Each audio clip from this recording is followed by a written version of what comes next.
신규 확진자가 다시 30만 명대에 근접하고 사망자는 하루 새 160명 넘게 늘었습니다. 이런 가운데 대통령직 인수위원회는 격리 기간이 단축되면 이건 시기상조라는 입장을 내놨습니다. 코로나19 상황 종합하겠습니다. 임종윤 기자 나왔습니다. 네. 임 기자, 방역 지표를 한번 살펴보니까 다시 좀 악화가 됐습니다. 예. 그 주요 지표 제가 항상 드리는 게 신규 확진자, 사망자, 위중증 환자들인데 다 좋지가 않았죠, 오늘 다. 일단 신규 확진자는 오늘 0시 기준으로 어제보다 2만 명 넘게 늘어나서 28만 6,294명으로 집계가 됐습니다. 지난달 29일에 42만 명을 기록한 이후 5일 연속 하락하다 어제 급증한 다음에 이틀째 상승하는 모습인데요.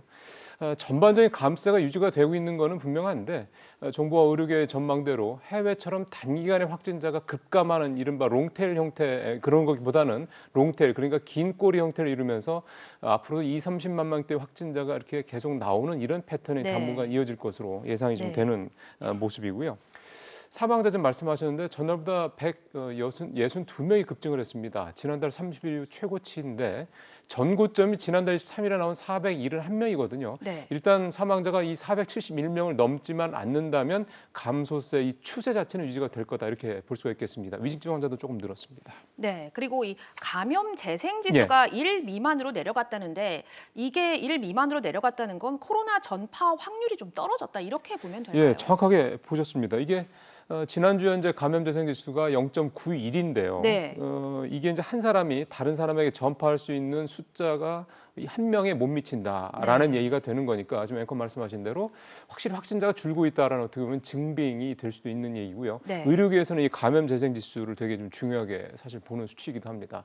그러니까 오미크론까지는 확실하게 감소로 돌아섰다. 이제 이거는 우리가 확인한 거고 문제는 지난주 현재 감염률이 67%까지 상승한 스텔스 오미크론 여기에다 어제도 말씀드렸습니다만 아직 국내에서는 발견되지 않았지만 해외에서 속속 좀 발생을 하고 있는 XE 같은 이런 이른바 재조합 변이들이 국내에 유입이 될지 여부 이런 것들이 향후 감소 추세의 어떤 중요한 변수들이 될 것으로 볼 수가 있겠습니다. 네, 그리고 지금까지 이 대통령직 인수위원회는 좀 거리두기를 좀 완화해야 한다 이렇게 주장을 해왔는데 격리 기간을 이제 7일에서 5일로 줄이는 거에 대해서는 좀 시기상조다 이런 입장을 내놨어요. 예, 그렇습니다. 이게 이제 방역 완화에 대한 게 말씀하신 대로 전반적인 인수위의 기조다 이렇게 볼 수가 있는 건데 이 격리 기간 단축 문제에 대해서는 그렇게 보고 있지는 않은 것 같습니다.